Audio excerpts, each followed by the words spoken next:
주님은 우리의 구원자이시요 우리의 방패이시니 우리가 주님을 기다립니다. 우리가 그 거룩한 이름을 의지하기에 우리 마음이 그분 때문에 기쁩니다. 우리는 주님을 기다립니다. 주님, 우리에게 주님의 한결같은 사랑을 베풀어 주십시오. 아멘.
교동문 20번 시편 33편의 말씀입니다. 너희 의인들아 여호와를 즐거워하라. 찬송은 정직한 자들이 마땅히 할 바로다.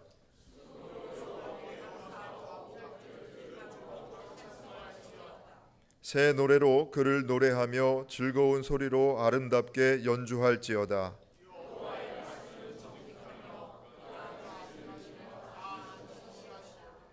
그는 공의와 정의를 사랑하시며 세상에는 여호와의 인자하심이 충만하도다.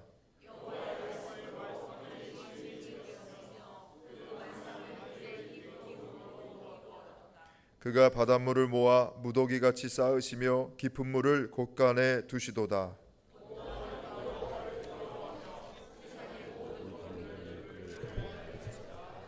아멘.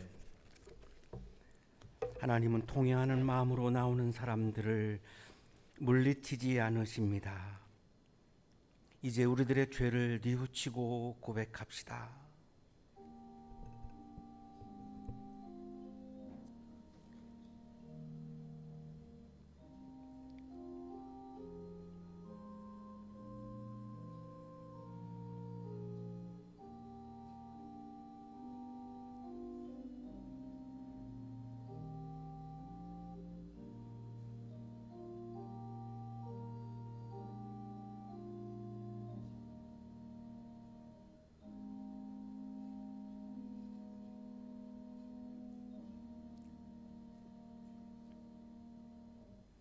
우리가 우리의 죄를 자백하면 하나님은 믿어오시고 의로우셔서 우리의 죄를 용서해 주시고 모든 불의에서 우리를 깨끗하게 해 주실 것입니다.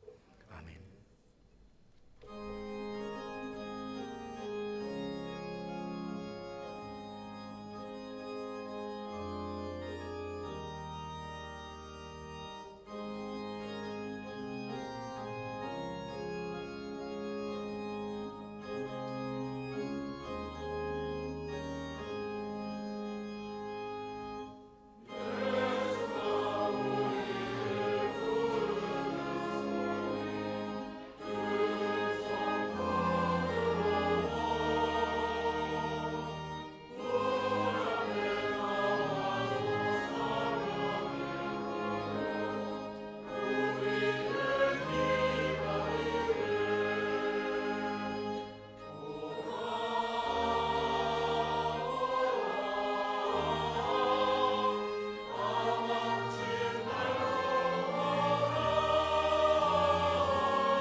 사랑과 은혜의 하나님 아버지, 지난 한 주간에도 주님의 사랑 안에서 저희를 지켜주시고 거룩한 주일을 맞아 주님의 성전 안에서 온몸을 다해 예배드릴 수 있게 하심에 감사드립니다. 세상의 분주함과 걱정을 잠시 내려놓고 오직 주님의 말씀 속에서 진정한 예배가 되게 하시고 예수 그리스도의 십자가 사랑으로 구원의 길로 인도해 주시며 하나님의 자녀로 살아가는 영광을 내려 주시옵소서. 주님의 말씀을 통해 옳고 그름을 가르쳐 주셨음에도 불구하고 눈앞의 이익과 편안함을 위해 타협하며 불순종한 죄를 회개하오니 용서해 주시고 항상 성령이 함께 하시어 우리의 마음을 지켜주시고 생각과 언어가 날마다 정결하게 되기를 소망합니다. 지금 이 순간에도 총성과 폭격 속에서 두려움에 떨고 있는 죄 없는 자녀들이 많습니다. 하루아침에 삶의 터전과 사랑하는 가족을 잃은 자녀들의 눈물을 닦아주시고 그들의 슬픔을 위로하여 주시며 전쟁의 공포 속에서 방치된 어린아이들과 약자들을 주님의 사랑으로 보살펴 주시옵소서. 무모한 전쟁이 하루빨리 종식되고 평화의 날이 속히 오게 하시며 지도자들의 완악한 마음을 깨트려 생명의 소중함을 깨닫게 하여 주시옵소서. 한양대학교의 수많은 청년들을 위해 기도드립니다. 취업과 진로, 결혼과 인간관계 등 수많은 선택과 현실의 갈등 속에서 청년들이 겪는 눈물과 한숨을 주님께서 잘 알고 계십니다. 끝없는 경쟁 속에서 자존감이 무너지고 스펙과 조건으로 자신을 평가하는 세상의 잣대로 인해 낙심할 때도 있음을 고백합니다.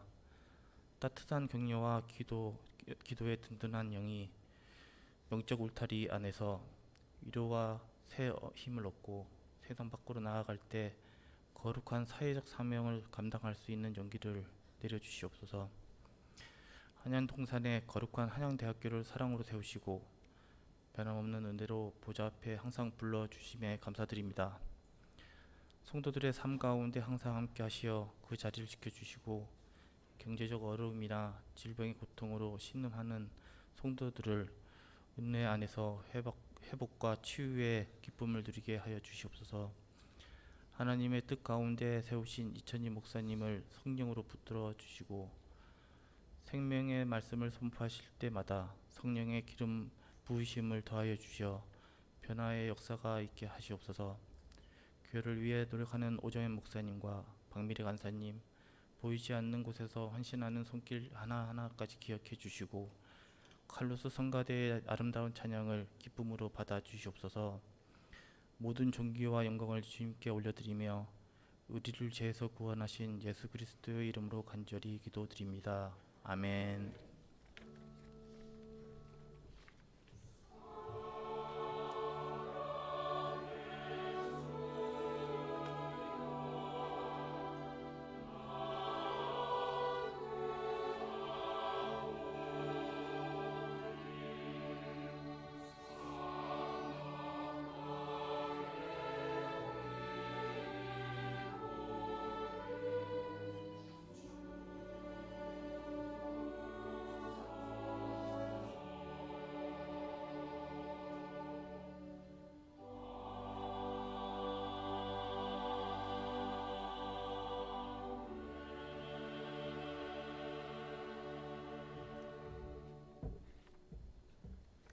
마태복음 9장 9절에서 13절까지 말씀입니다. 예수께서 거기에서 떠나서 길을 가시다가 마태라는 사람이 세간에 앉아 있는 것을 보시고 말씀하셨다. 나를 따라오너라. 그는 일어나서 예수를 따라갔다. 예수께서 집에서 음식을 드시는데 많은 세리와 죄인이 와서 예수와 그 제자들과 자리를 같이 하였다. 바리새파 사람들이 이것을 보고 예수의 제자들에게 말하였다. 어찌하여 당신네 선생은 세리와 죄인과 어울려 음식을 드시오? 예수께서 그 말을 들으시고 말씀하셨다. 건강한 사람에게는 의사가 필요하지 않으나 병든 사람에게는 필요하다. 너희는 가서 내가 바라는 것은 자비요 희생제물이 아니다 하신 말씀이 무슨 뜻인지 배워라. 나는 의인을 부르러 온 것이 아니다 죄인을 부르러 왔다. 복음서의 말씀입니다.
은혜로운 찬양해 주신 성가대원들에게 다시 한번 감사의 박수하겠습니다.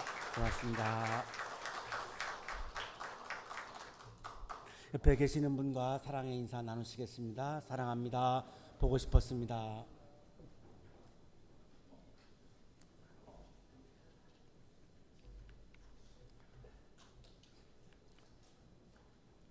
도스토옙스키는 카라마조프카 형제들에서 믿음이 약해서 신앙에 확신이 없어서 고민하고 있는 한 부인에게 수도사인 조시마 장로를 통해서 이렇게 조언해 줍니다.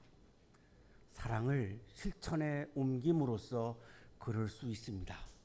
사랑을 실천에 옮김으로써 믿음의 확신이 서게 되고 믿음의 약함을 강함으로 바꿀 수 있습니다. 이런 의미입니다. 부인 가까이에 있는 사람들을 실천적으로 끊임없이 사랑하도록 노력하십시오. 그리고 나서 도스토옙스키는 사랑의 실천이 얼마나 어려운 건가를 이야기합니다. 사랑의 실천은 무섭기까지 하다라고 그렇게 표현합니다. 몽상적인 사랑과 비교할 때 실천적인 사랑이란 잔혹하고 무서운 것이니까요. 말로 하는 사랑은, 생각으로 하는 사랑은, 이러한 공상적인 사랑, 몽상적인 사랑은 누구나 다 할 수 있다는 것입니다. 입만 열면 되니까요. 그러나 구체적으로 사랑을 실천하는 것은 무섭다고까지 표현합니다. 그 정도로 무서울 정도로 고통스럽고 힘들고 우리들에게 어렵다는 것입니다. 멀리 있는 사람을, 해외에 있는 사람을 우리가 사랑하는 것은 쉽습니다. 말로, 생각으로 다 할 수 있으니까요. 그러나 구체적으로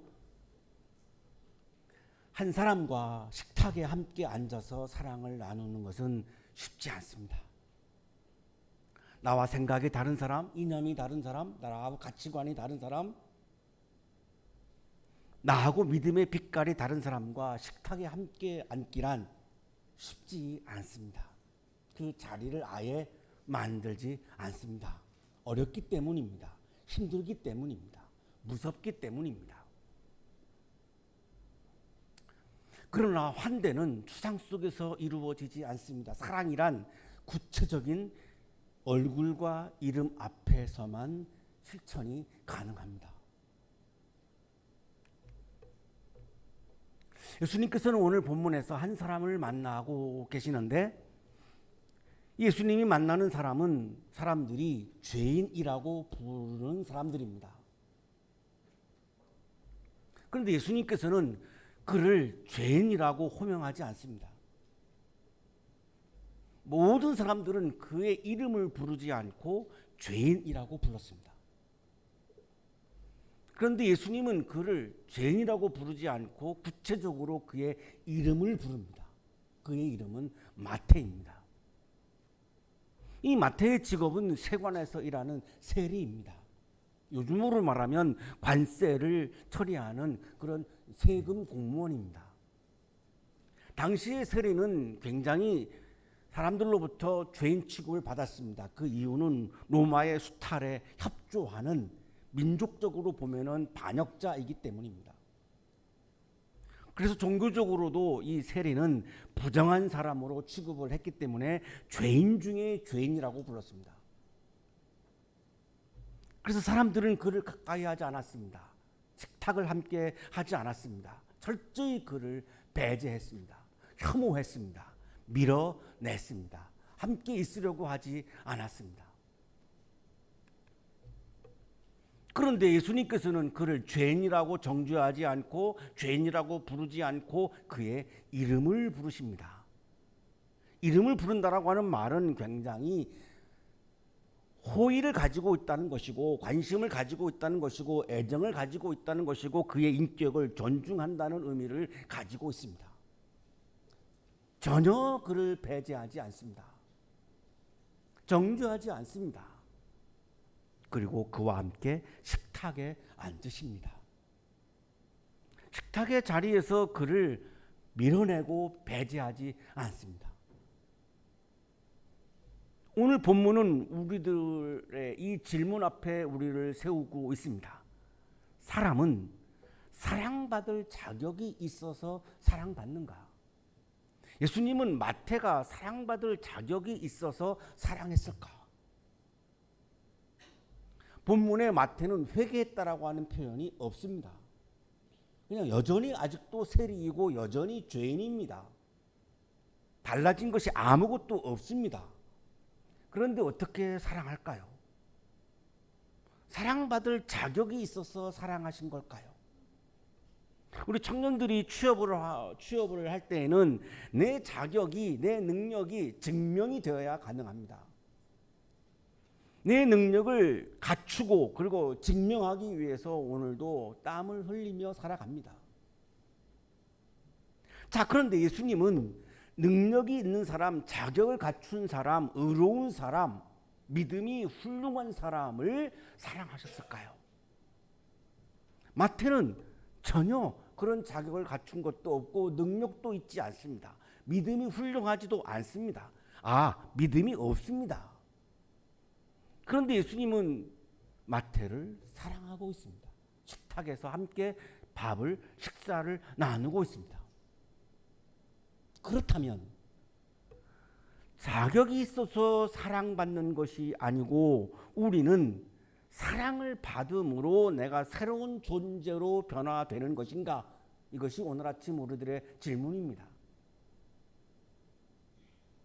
기독교 영성은 자격을 갖춘 사람들만 따로 분리해서 사랑하는 종교인가? 아니면 자격과 관계없이 모든 사람을 사랑하며 그 사랑을 통해서 그 사람의 존재가 변화될 것을 기대하는 그런 종교인가? 라고 하는 것이 오늘 아침 우리들의 질문입니다. 이런 질문을 하지 않을 수 없는 이유는 우리 기독교 안에는 사람들을 의인과 죄인으로 구분하고 의인들은 사랑의 대상이고 죄인들은 혐오와 배제의 대상이라고 생각하는 분들이 계시기 때문입니다. 그렇다면 예수님이 하고 계시는 지금 마태에게 하고 계시는 이 예수님의 행위를 그러면 어떻게 해석해야 할까요? 오늘 본문은 이렇게 시작합니다. 예수께서 거기에서 떠나서 길을 가시다가 마태라는 사람이 세관에 앉아 있는 것을 보시고 말씀하셨다. 나를 따라오너라. 그는 일어나서 예수를 따라갔다. 세리입니다.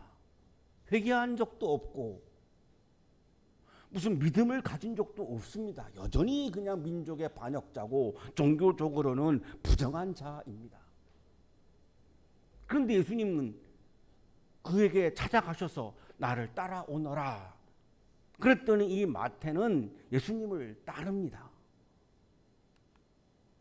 자격과 능력과 인성과 아무런 변화가 없습니다. 마태는 종교적으로도 도덕적으로도 이름이 아니라 죄인으로 불리운 사람입니다.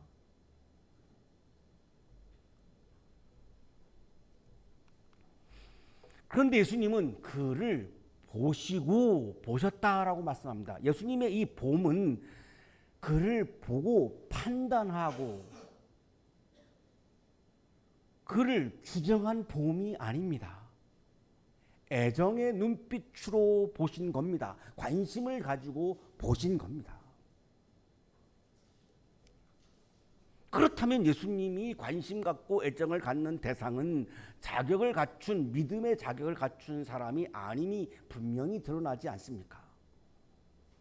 죄인임에도 불구하고 예수님은 그를 애정을 가지고 애정의 눈빛으로 그를 보고 있습니다.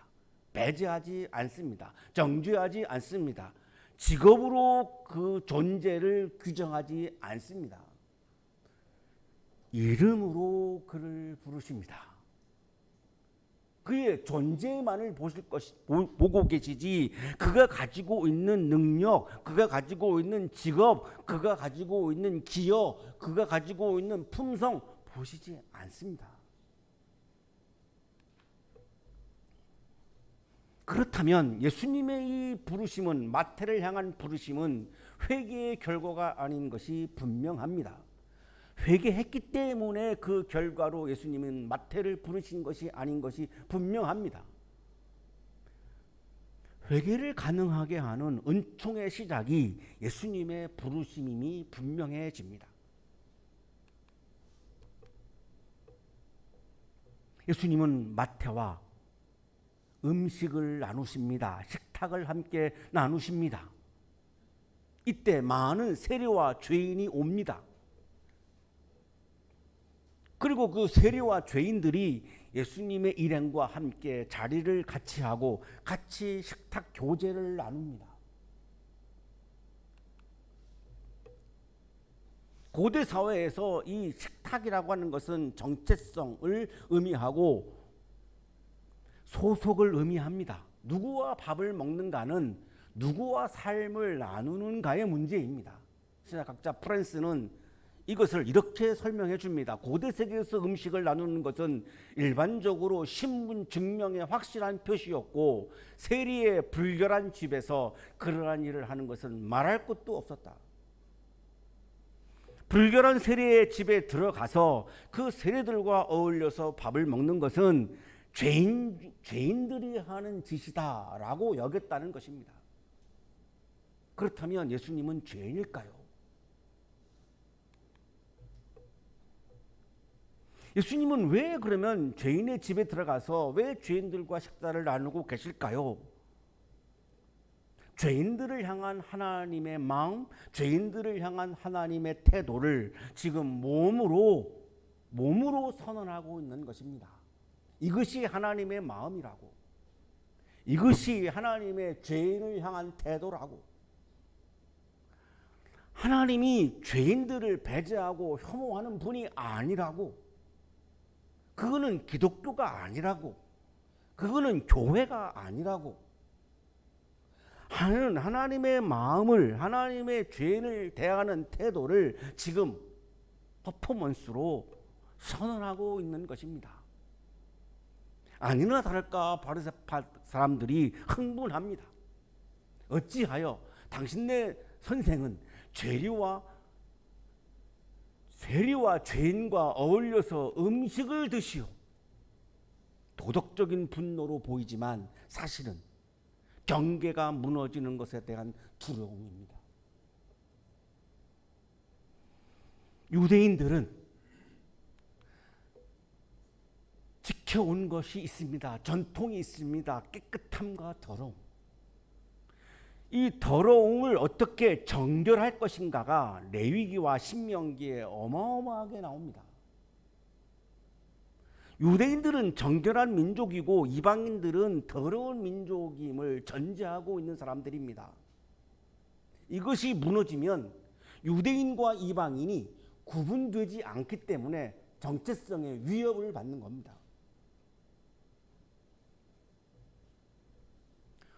어찌하여 선생은 세리와 죄인과 어울려서 음식을 드시고 그 음식을 죄인들과 함께 먹는 것이 도덕적이지 않다라고 하는 분노가 아니고 이 깨끗한 사람들과 더러운 사람들을 나누는 이 구분이 무너질까 봐 두려운 겁니다. 의인과 죄인으로 사람을 나누는 이 질서가 무너질까 봐 두려운 것입니다. 더 이상 우리만이 깨끗한 사람들이고 우리만이 선민이라고 하는 것이 무너질까 봐 두려운 것입니다. 끊임없이 계속해서 의인과 죄인을 구분하고 유대인은 의인이고 이방인은 죄인이라고 하는 도식을 가지고 가야 전 세계에서 우리가 가장 우월한 민족임을 주장할 수 있는데 이것이 무너져 버리면 그것이 불가능하기 때문에 두려운 것입니다. 예수님의 유대인들의 분노에 대해서 대답하십니다. 건강한 사람에게는 의사가 필요하지 않으나 병든 사람에게는 필요하다. 예수님은 자신을 의사로 비유합니다. 그렇다면 교회는 병원으로 비유하게 됩니다. 교회는 누구나 와서 아픔을 이야기하고 구성원이 될 수 있는 공간입니다. 어떤 기준을 통과한 사람만 들어올 수 있는 공간이 아닙니다. 우리 청년들이 자격을 갖추고 회사를 들어가는 것처럼 어떤 자격을 갖춘 사람들만 여기에 들어올 수 있는 공간이 아닙니다. 누구나 올 수 있는 공간입니다. 모든 아픈 사람들은 병원에 가야 합니다. 병원에 갈 권한이 있습니다. 마찬가지로 모든 사람은 교회에 올 수 있는 자격이 있는 겁니다. 권한이 있는 겁니다. 누구도 그거를 막을 수 없습니다. 누구 마음대로 무슨 기준으로 그거를 막을 수 있겠습니까? 그래서 예수님께서는 자신을 의사에 비유하는 거고 기독교 공동체를 지금 병원으로 비유하고 있는 것입니다.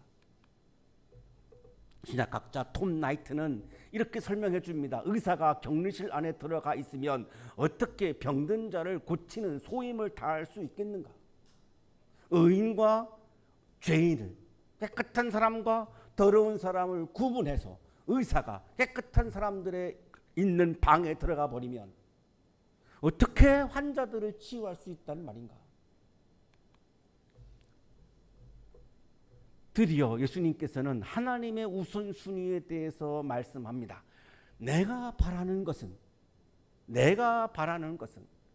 예수님께서 바라시는 것은 자비요 희생 제물이 아니다. 호세아 6장 6절을 인용하면서 말씀하십니다. 우리 한국의 그리스도인들에게는 충격적인 말씀이죠. 내가 바라는 것은 자비요 희생 제물이 아니다. 내가 바라는 것은 예배 의식의 완결성이 아니고 자비를 베푸는 사랑의 실천이다라고 하는 말씀입니다. 사랑의 실천이 예배의 거룩함보다 더 중요하다라고 말씀하셨습니다.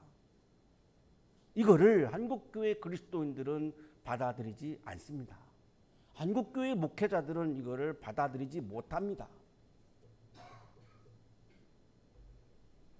그러나 내가 바라는 것은, 예수님 이렇게 말씀하십니다. 내가 바라는 것은 자비요 희생 제물이 아니다. 나는 의인을 부르러 온 것이 아니라 죄인을 부르러 왔다. 스스로 의롭다고 하는 사람들에 대해서는 나는 관심이 없다. 내가 필요하지 않으니까. 건강한 사람에게 의사가 필요하지 않듯이 스스로 의롭다고 생각하는 너 유대인들은 내가 필요 없지 않느냐. 나를 필요로 하는 사람들은 죄인들이다. 의사를 필요로 하는 사람들은 환자들 아니냐. 너희들은 스스로 의롭다고 자부하니 내가 필요 없지 않느냐. 스스로 의롭다고 여기는 분들은 예수님이 필요 없겠죠. 내가 스스로 이미 구원받았으니까요. 내가 스스로 죄인이라고 여기는 분들은 예수님이 필요하겠죠. 이것을 예수님은 지금 강조합니다. 그러면 부르심은 어디서 시작한 걸까요? 자비, 사랑으로 예수님의 우리를 향한 부르심이 시작된 것입니다. 자비가 아니라면, 사랑이 아니라면 우리가 어떤 자격을 갖추었다고 나를 제자로 부르시겠습니까? 세리의 식탁에 앉은 한 사람이 있습니다. 장기려 박사입니다. 한국의 슈바이처라고 불리웁니다. 서울대 의대 교수직을 그만두고 부산으로 내려갑니다. 부산에는 무료 병원인 복음의원이 있었습니다. 여기에서 일을 하다가 서울 의대 교수로 갔다가 그 자리를 잊을 수가 없어서 서울 의대 교수직을 사표를 내고 다시 무료 병원인 복음의원 원장으로 갑니다. 그는 이렇게 말합니다. 나는 의학도가 되려고 지원할 때에 치료비가 없어서 의사의 진찰을 받지 못하고 죽는 환자가 불쌍하다고 생각이 되어 그러한 환자를 위하여 의사 일을 하려고 결심하였다. 나는 이 결심을 잊지 않고 살면 나의 생애는 성공이요 이 생각을 잊고 살면 실패라고 생각하고 있다. 그는 노숙인, 행여병자, 신분 없는 이들, 그들을 진료실과 그리고 진료를 마친 다음 자신의 식탁에 초대하고 앉혔습니다. 사람들이 외면한 이들을 자신의 식탁에 초대하고 진료실에 초대했습니다. 그는 예수님이 원하시는 것은, 바라는 것은 자비와 사랑의 실천이라고 하는 이 말씀을 구체적으로 살아낸 사람입니다. 이것이 진정한 그리스도인입니다. 마태는 세관에 앉아있던 자신을 내려놓고 연봉이 고소득이었던 이 세리관 원세리의 자리를 그냥 내려놓고 예수님의 부르심에 응답하여 예수님을 따르고 예수님의 제자가 됩니다. 그 순간부터 그는 세리가 아니라 예수님의 제자가 되었습니다. 예수님께서는 마태를 부르신 후에 그를 변화시킵니다. 그가 변화가 되어서 제자로 부르신 것이 아니고 제자로 부르신 이후에 그를 변화시킵니다. 그의 존재는 세관 언어로부터 하나님의 나라를 증언하는 예수님의 제자로 변화됩니다. 그리고 놀랍게도 그는 마태복음 저자가 됩니다. 그렇다면 자비는 변화의 보상이 아니고 변화의 출발점입니다.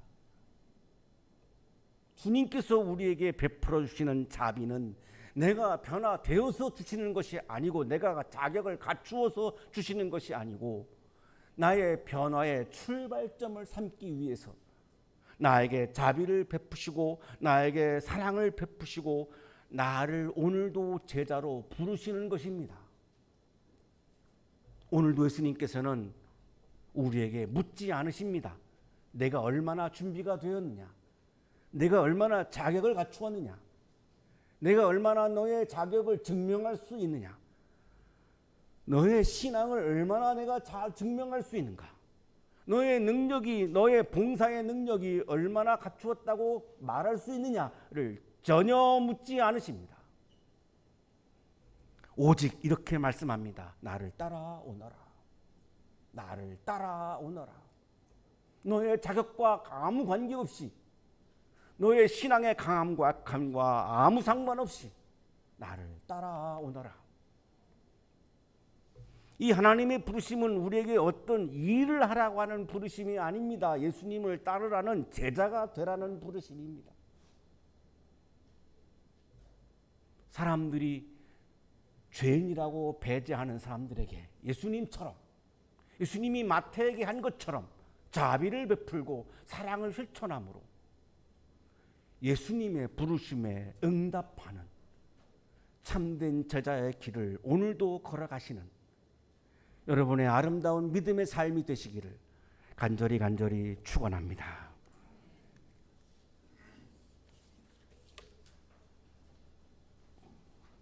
자비의 하나님, 우리는 타자를 판단하며 주님의 부르심에서 멀어졌습니다. 그러나 주님께서는 우리의 자리까지 내려오셔서 이름을 불러주십니다. 자격 없는 우리를 제자로 삼으시는 은혜 앞에 침묵하게 하시고 그 자비를 따라 살아가게 하옵소서. 우리의 식탁이 배제의 공간이 아니라 환대의 자리가 되게 하시고, 우리의 교회가 완벽한 사람들의 모임이 아니라 치유받는 이들의 공동체가 되게 하옵소서. 예수 그리스도의 이름으로 기도하옵나이다. 아멘.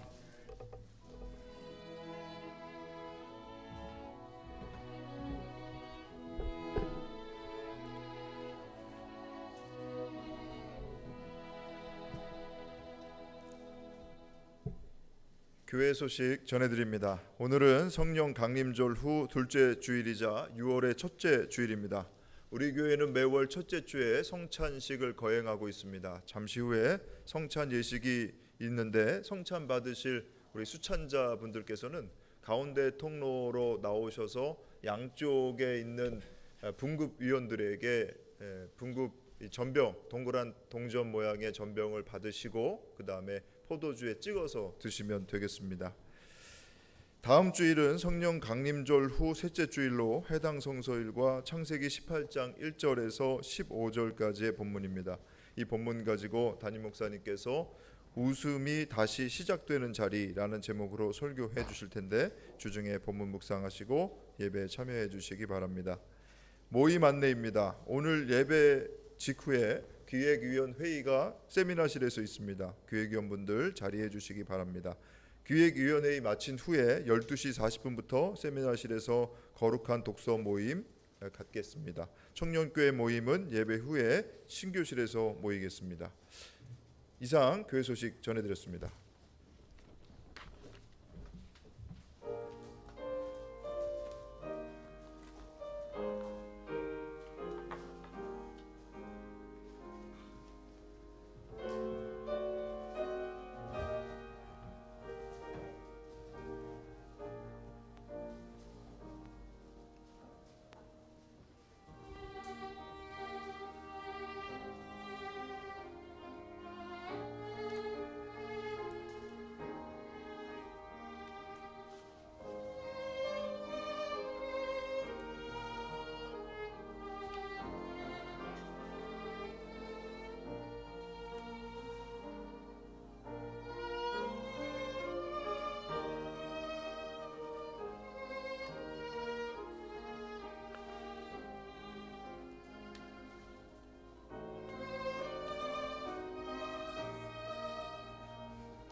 아멘.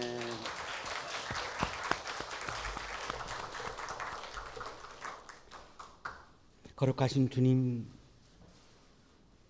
나를 따라 오너라라고 하는 주님의 말씀에 응답하며 배제당하는 사람들에게 사랑을 실천하는 삶을 결단하게 해 주셔서 감사합니다. 감사의 마음을 찬양과 예물에 담아 올려드리오니 기쁘게 받아주시고 예물과 찬양을 드리는 손길 위에 크신 은혜를 부어 주옵소서. 예수 그리스도의 이름으로 기도하옵나이다. 아멘.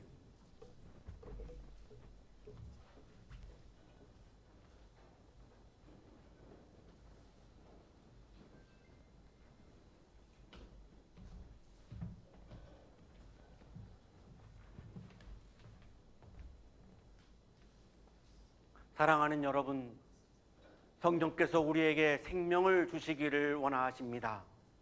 주님의 살과 피를 먹고 마심으로 지쳐있던 영혼들이 새 힘을 얻게 될 것입니다.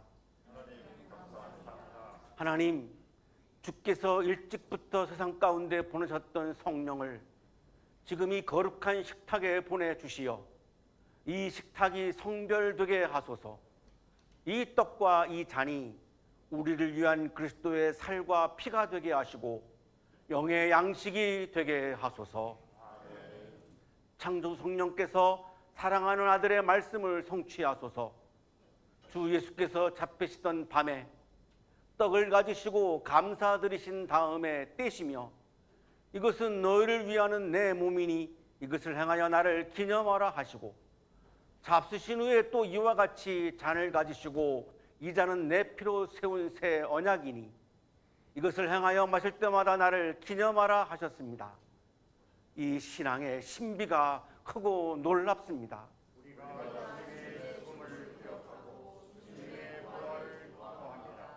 주님의 평화가 여러분과 함께.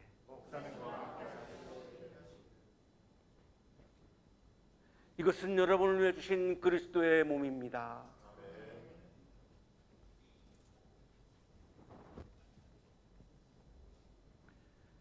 이것은 여러분을 위해 흘리신 그리스도의 피입니다.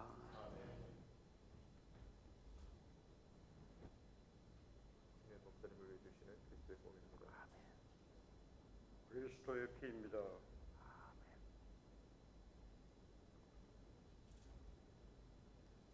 그리스도의 몸. 그리스도의 피입니다. 그리스도의 몸. 아멘. 아멘. 그리스도의 몸. 그리스도의 몸.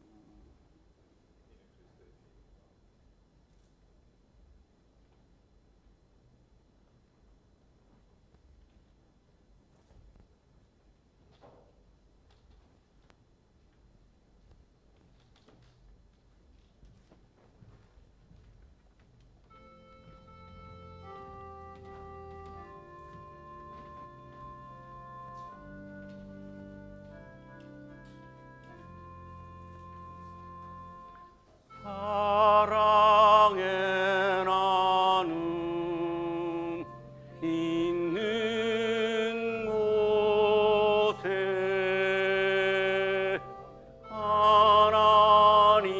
하나님께서 계시도다.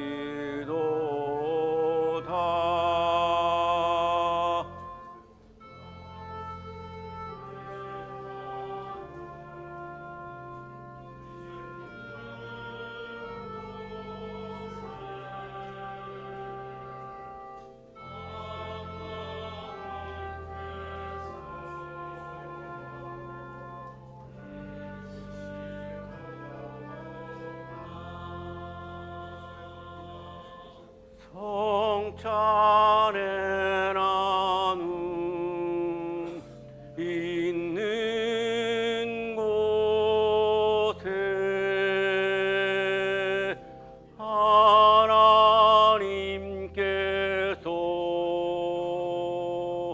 계시도다.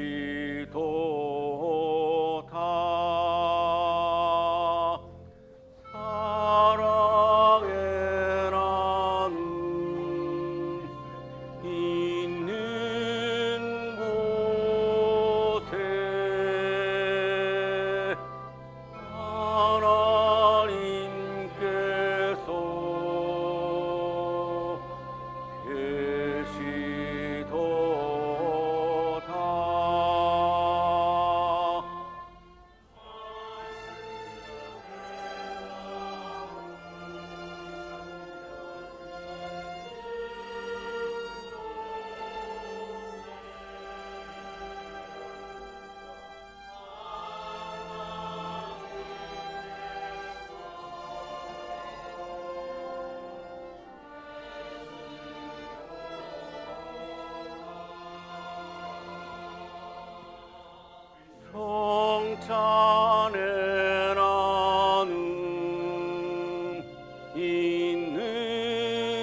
하나님 성만찬을 통해 주님의 나라에서 있을 잔치를 미리 맛보게 하심을 감사드립니다.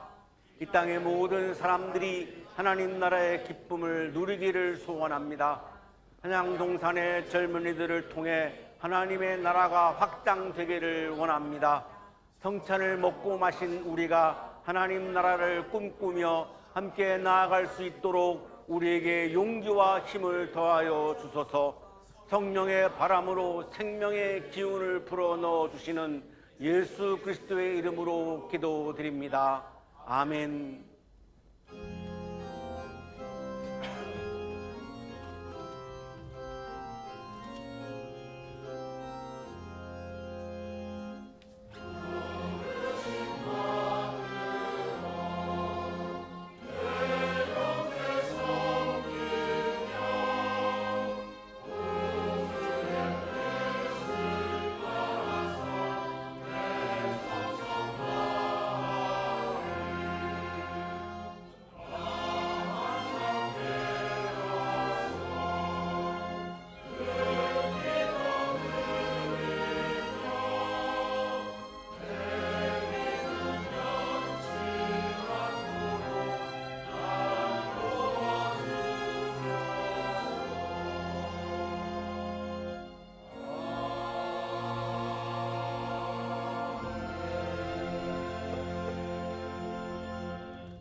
이제는 우리에게 하나밖에 없는 생명까지도 아낌없이 사랑으로 나누어 주시는 예수 그리스도의 은혜와 오늘도 우리에게 말씀을 주시는 하나님의 사랑하심과 생명의 기운을 주시는 성령의 역사하심이 예수님을 따르는 제자가 되어 배제받는 사람들에게 사랑을 실천하는 삶을 결단하며 세상을 향하여 힘차게 나아가는 우리 모든 한양 가족들의 삶 속에 지금부터 영원토록 함께 하시기를 간절히 축원하옵나이다.